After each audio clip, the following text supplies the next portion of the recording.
Have you ever run into like an artist and their work just it's like, whoa. Yeah. Every time you look at it, there's something new. Like it's A fractal? yeah, like a fractal unfolds and reveals these deeper connections. Right. I think that's what it's like diving into Bob Camblin. I agree. He's this really unique figure, blends drawing and painting, but also this really profound engagement with philosophical ideas. It Right. really makes you think. Yeah, and for this deep dive, we've got like a really fascinating collection of sources to kind of illuminate this guy's mind. Okay. We're looking at quotes directly from Camblin, Right. his biography, incredibly insightful YouTube video about his anteater lithograph, Oh, wow. excerpts from his book Zen and the Art of Enlightenment, Okay. historical context from book reviews and forewords, Wow. and even like personal recollections of the man from people who knew him. So like a whole It's a really rich collection. it is a rich It collection. hints at the complexity of this guy. And one of the things that strikes me right away is this kind of paradox Uh-huh. that he was, very obviously held in such high esteem by his fellow artists. Yeah. A real iconoclast, someone who challenged the norms. Right. Yet his actual artworks are so rarely seen. Right. So there's this air of mystery, like you really want to get under the hood and understand I know. what's going on. Yeah. And that's kind of our mission today. Okay. We want to tease out those recurring themes that run through Camblin's work, Right. trace his style as it evolved over time, Mm. delve into those philosophical underpinnings that shape his vision, Okay. and ultimately understand why his art continues to kind of captivate and provoke thought. Yeah, it's a journey into a singular artistic consciousness. Totally. All right, so let's start at the beginning, unpack a little bit about his early life. Okay. So born in Oklahoma in 1928, Right. found his early artistic direction at the Kansas City Art Institute, Yeah. and then this really pivotal moment, a Fulbright scholarship, that takes him to Italy. Huge moment. That's a huge inflection point, isn't It it? was transformative. Yeah. The biography goes into detail about how being immersed in Italian art, Right. specifically his experiences at the Uffizi Gallery and the Capuchin Catacombs in Palermo, Really? really left an imprint on him. Wow. He encountered these abstract, figurative forms that he sometimes referred to as mummies, Mummies. and these shapes and ideas resonated with him throughout his career.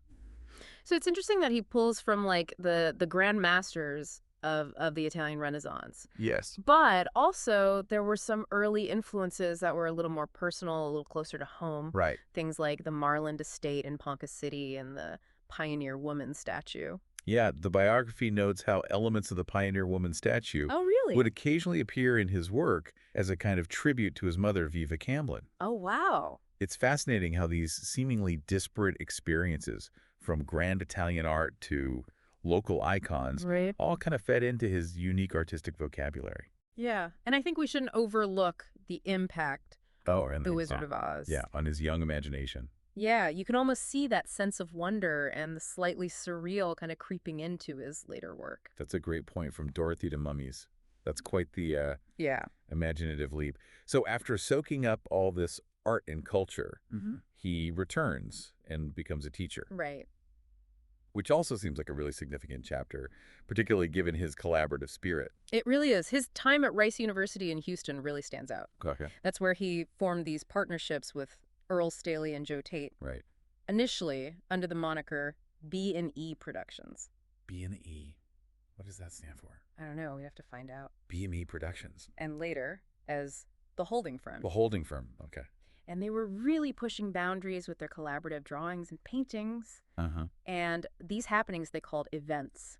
Okay. They did things like the tattoo show. Tattoo show. Yeah. You imagine that back then, before tattoos were so mainstream, Yeah. and the camping show. The camping show. Oh, that's interesting. So it was like performance art mixed with, Yeah. you know, Visual art. yeah. Interesting. And the biography also mentions that he was really deeply committed to what he called submerging the individual ego, Yes. even going so far as to sign some works as anonymous.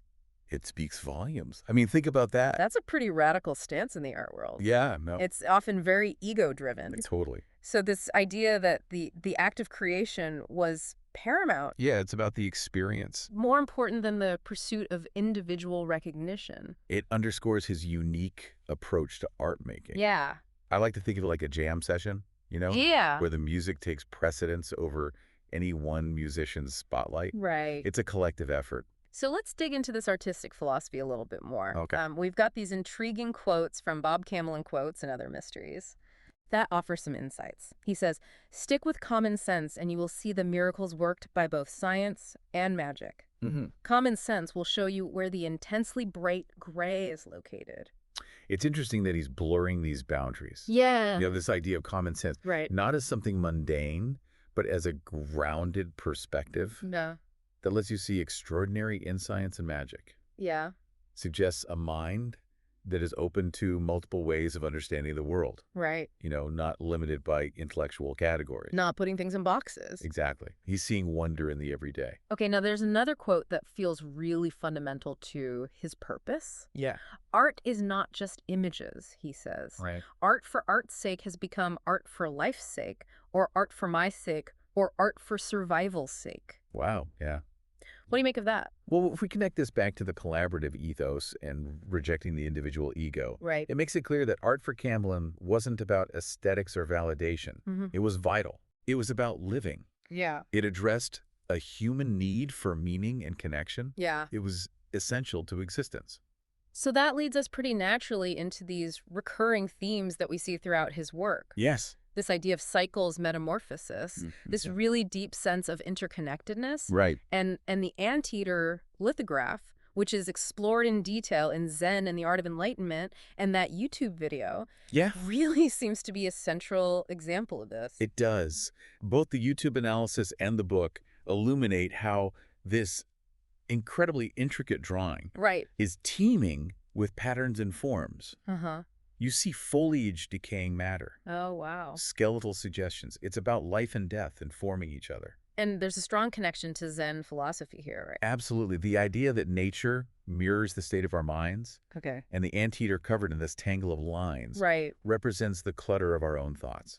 That makes a lot of sense. Yeah, it's like the mind grappling with distractions, but the anteater sifting through it all. Yeah. It Yeah. becomes this metaphor for mindfulness, Right. finding simplicity amongst the noise. Now, there's also that really interesting interpretation through the I Ching, Oh, yes. with the anteater representing the hexagram fu or return. Right, symbolizing that natural cycle. Yeah. Life, death, decay, renewal. Right. It's all interwoven. It is. It is. It's compelling how he layers these philosophical frameworks onto a single image. Yeah. It's not just an anteater. It's a meditation on existence through Zen and the I Ching, Right. emphasizing this continuous flow and transformation. Okay, so moving into the 1980s, Yeah. we see him developing his Muchas Volantes concept with Nancy Giordano. Yes. And this style is really distinctive. Yeah. This dot and dash style that creates these shimmering optical illusions. Right. How does this fit into his broader concerns about perception?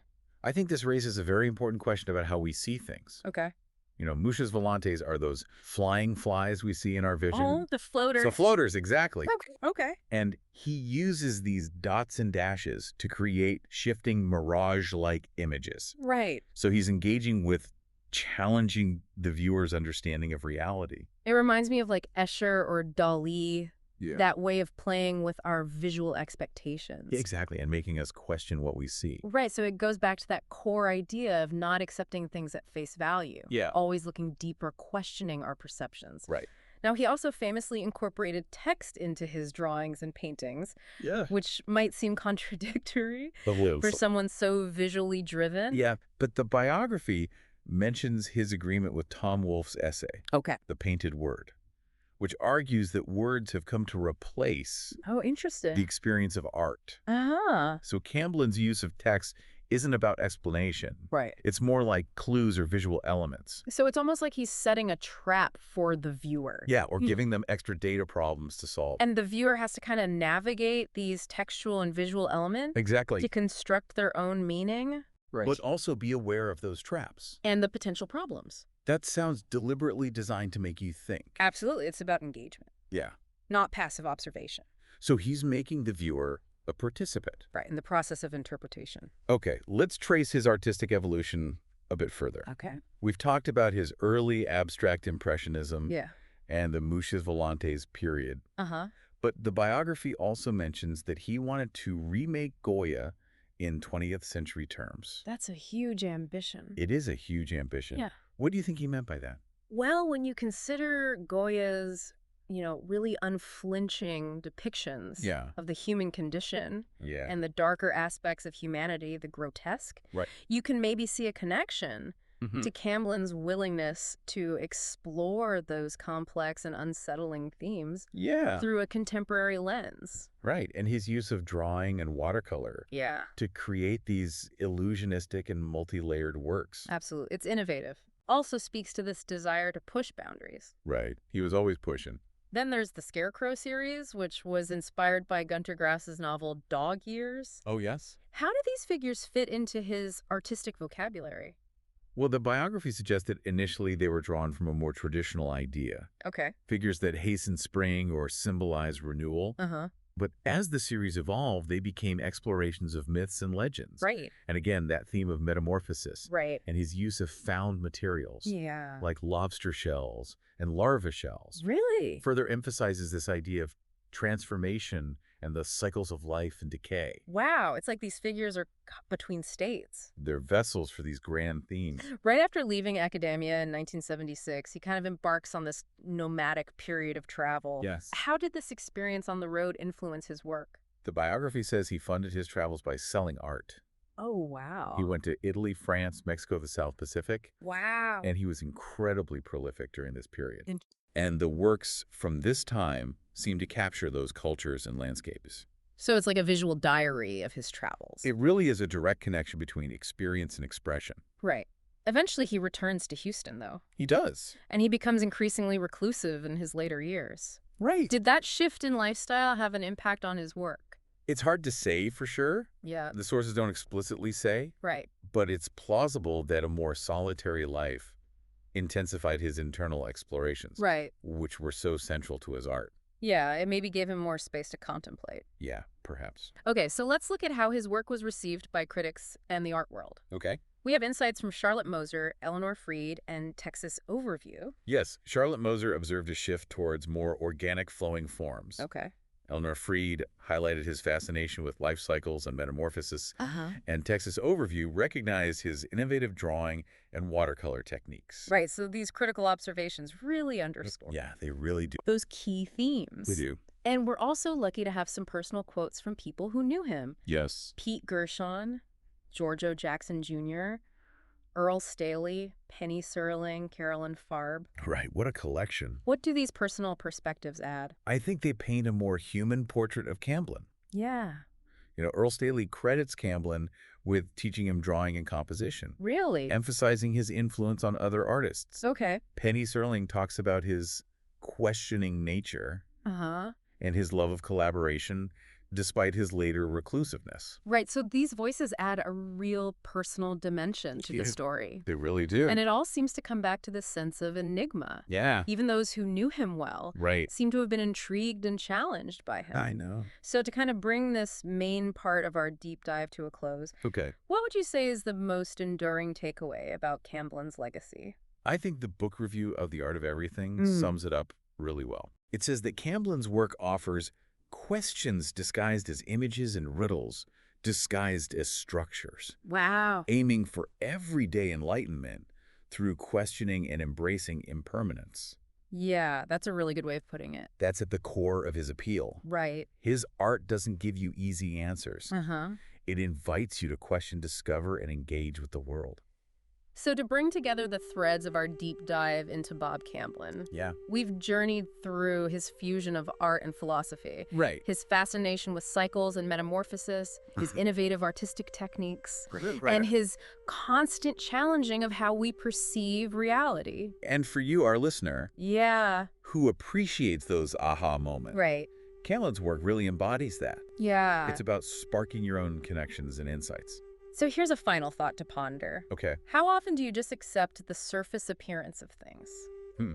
What clutter of thoughts, to use that phrase from the anteater analysis, might be obscuring a deeper understanding? Right. Of the interconnectedness around you and within you? It's a good question. Yeah, so maybe like Camblin, you could approach the world and any art you encounter with that same spirit of inquiry and patience. Right.